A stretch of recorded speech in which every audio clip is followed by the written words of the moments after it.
keep bringing these divisive issues to the body of this floor? White, black, brown, we all every bleed debate the where same. everything has So to been have- said, but not yet by everyone. And that may be where we are in the DEI debate. But what I bring to the House now is the most fulsome amendment to completely remove DEI from the DOD.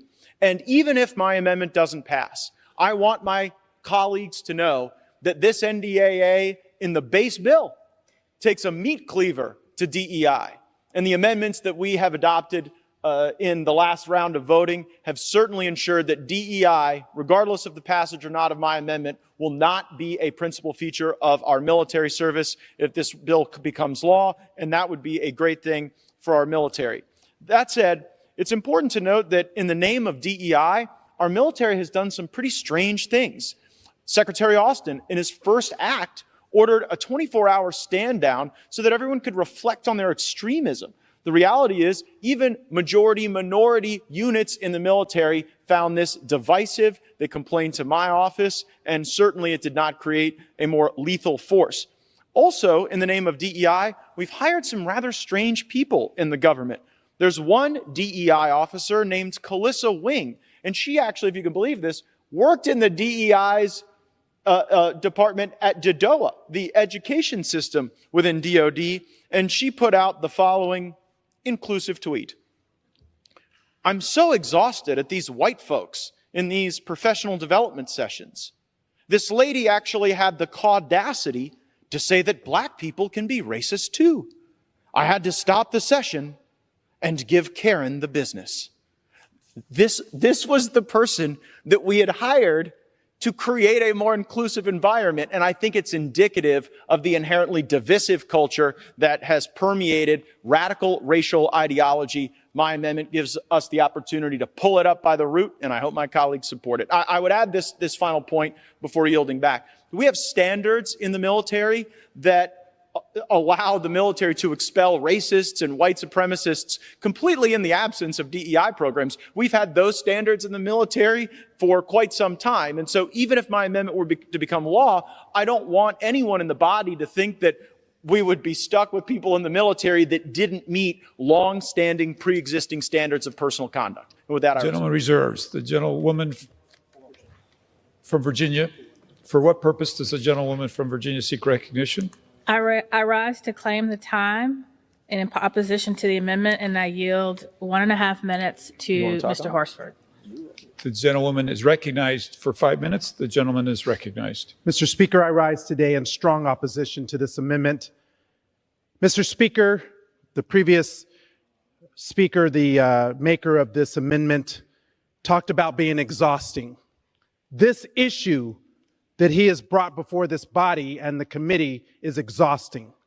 Just this week, the sponsor of this amendment called diversity, equity, and inclusion in the military a, quote, failed experiment. He has called it cancerous. Just this week, a senator from Alabama stated that it was his opinion that white nationalists are not necessarily racist and refused to denounce white nationalists serving in the military. All of this with the backdrop of the same senator holding up hundreds of military nominations, which is actively hurting our national security, something that this NDAA bill would address. To what end? The U.S. Marine Corps does not have a confirmed commandant as we speak. And yet, just an hour ago, on this very floor, one of the members on the other side of this body said his amendment, quote, had nothing to do whether colored people or black people can serve, unquote. Mr. Speaker, these comments show exactly why we need diversity, equity, and inclusion initiatives. Every day, our military grows more diverse, more and more reflecting the diversity of our nation. This amendment does nothing to address the recruitment shortfalls that our services are facing, and instead it will only make it more difficult to recruit Americans on diverse backgrounds representing the true makeup of our nation. What are you so afraid of? Why do you keep bringing these divisive issues to the body of this floor? The gentleman is no longer recognized. The gentleman is no longer recognized. Woman from Virginia reserves. I reserve. Excuse me, a point of order, Mr. Speaker. The gentleman from Florida is recognized. No, Mr. Speaker, I've made a point of order. You have to rule on the point of order. The gentleman will state his point of order. The gentleman has an obligation to address the chair, not other members. He did not do that. He was out of order, violating the decorum of the House. The gentleman has not stated a proper point of order. A parliamentary inquiry, then. I seek recognition to make a parliamentary inquiry. The gentleman will state his parliamentary. What is the question. parliamentary mechanism that requires an individual to address the chair? Because if it's not that, we can address each other. Let's do that for the rest of the debate. The chair will not engage in this dialogue. Would the gentleman like to be recognized first? I want to be recognized for a parliamentary inquiry. The gentleman is not recognized. I'm not recognized for a parliamentary inquiry? I'm not recognized for a parliamentary inquiry? The chair will not engage with the gentleman. I have a parliamentary inquiry. The gentleman is recognized for his 5 minutes. The gentleman will state his inquiry. Will the chair encourage members to address the chair and rather than one another? The chair encourages all members to address the chair and not one another. Very well. I see. One from Florida is recognized. Yeah, thank you, Mr. Speaker. Amendment. And Mr. Speaker, the childish antics that we just observed indicate that we've got a lot of work to do, both in this House and the military, not to have radical racial ideology governing our discourse and governing the policy choices that we make in these bills. The policy choice that my amendment seeks to make ensures that we do not have the cancer of DEI harming our military. I would yield 1 minute to the gentlelady from Florida. The gentlewoman is recognized for 1 minute. I would just like to remind people that whether you're white, black, brown, we all bleed the same. So to have this completely divisive ideology being pushed, to have members from across the aisle making it about race, when some of these members have not even served, is completely, to me, not only a foreign ideology, but I'd like to remind people, when you're getting shot at, okay? When my husband was shot in Afghanistan, do you think he was sitting there asking what color the person that was evacuating him was? Do you think he was sitting there wondering about diversity, equity, and inclusion? No, the only thing he cared about was making sure that someone that was evacuating him knew how to do their job.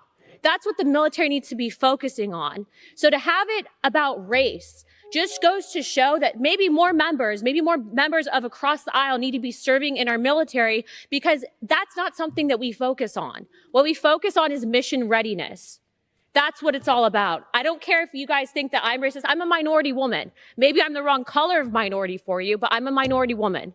I support this for those reasons because I've lost friends. Chairman, I yield my time. The gentlewoman's time has expired. Members are reminded to direct their remarks to the chair. The gentleman. I reserve, and I thank the chair for that acknowledgement. Thank you. The gentlewoman from Virginia is recognized. Yes, Mr. Chair, I yield 1 minute to Mr. Kuda. The gentlewoman is recognized. Thank you, Mr. Chair. You know, it's been said once already on this floor, but I don't think it can be said enough. If we ever needed a reason to support DEI training, you need look no further than the debates, the antics that we have seen on this floor today, the childish, yes, actions that we have heard from the other side. In fact, from the backwards, racially insensitive comments spoken on this floor, it seems DEI training would be good right here in the halls of Congress. Chair, we have spent hours in markup already debating DEI, but apparently it wasn't enough. So here we are again, forced to debate yet another bad amendment. Never mind that 40% of our service members identify as members of minority groups, or that 42% of service members of color turn down assignments because of concerns about racism and discrimination that they have experienced. Never mind that almost half of all service members in a recent survey said they've been the subject of racial slurs or jokes in their communities. To say that we do not need DEI is to say racism and discrimination does not exist in our military and in our society. For the sponsor of this amendment to be proud of taking a meat cleaver to DEI flies in the face of all Americans and the diversity that we represent. What this reckless amendment and this obsession over DEI really exposes is a callous disregard for these service members and their experiences. Time has expired. They deserve a better, America is better than this, and I strongly urge my colleagues to vote no. I reserve. The gentlewoman from Virginia, it reserves. The gentleman from Florida is recognized. Well, Mr. Speaker, I can answer the gentlelady's question. If her question is, when will we stop debating DEI? The answer is, when we get rid of DEI in the military. We will be here fighting this fight each and every day, because what fashions itself as an inclusive ideology is in fact inherently divisive and harmful. And I acknowledge that we have many minorities that serve in our military, and we are so grateful for their patriotism, but it's the very minority groups, it's the very minority service members in my district who come and complain about these initiatives. So this isn't an affront to our service members. It is something we are doing for our service members. And you know what they really complain about? A lot of this DEI training that takes away from their jumps, their live fire time, their time in the cockpit. We need to spend more time ensuring that we can protect the homeland and less time on pronoun training and the rest of this nonsense. I reserve. The gentleman's time has expired. The gentlewoman from Virginia is recognized. Thank you, Mr. Chair. How much time do we have left? The gentlewoman has 2.5 minutes. Okay, thank you, Mr. Chair. I think this debate today demonstrates exactly why diversity, equity, and inclusion is necessary, not only in the military, but probably we need some training here in this body. But I'm going to limit my remarks to the armed services. I want to break down what DEI training actually is, because most of the comments I've heard today is not an accurate definition of what DEI is. I'm going to take those words one at a time. Diversity training recognizes that we, in diversity efforts, recognize we need to have a military, we need to have service members, we need to have an officer corps that reflects the diversity of the country that they protect. And for a wide variety of reasons, it doesn't. We need to recognize that our diversity is our strength and our unity is our power, but we can only have unity when we recognize and respect the diversity of this country and the people who serve. Equity recognizes that despite the fact the first casualty of the Revolutionary War was a black man, black men weren't allowed to serve in the military until the Civil War. And until 1948, the service was segregated, and black men, like my uncles, were not allowed combat duty. My uncles were only allowed to cook when they served during World War II. My uncles brought back home stories of the names they were called, of the threats they received, not from the enemy, but from their fellow service members. Their children and grandchildren who heard those stories didn't want to serve in a military that was unwelcoming to them. Inclusion means we are creating an atmosphere and a workplace that is inclusive of the full diversity of everyone who serves. Mr. Speaker, whether we like it or not, the history of this country is complicated. The history of this country is rooted in the original sin of slavery and 100 years of Jim Crow, when Black Americans were treated as second citizens, if they were treated as citizens at all. We have to teach that history.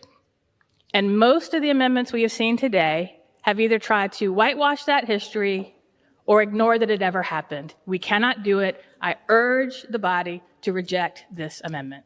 The gentlewoman's time has expired. The question is on the amendment offered by the gentleman from Florida. Those in favor say aye. Those opposed, no. In the opinion of the chair, the ayes have it. The amendment is agreed to. Mr. Speaker? For what purpose does the gentlewoman from Virginia seek recognition? I rise to request a recorded vote. Pursuant to Clause 6 of Rule 18, further proceedings on the amendment offered by the gentleman from Florida will be postponed.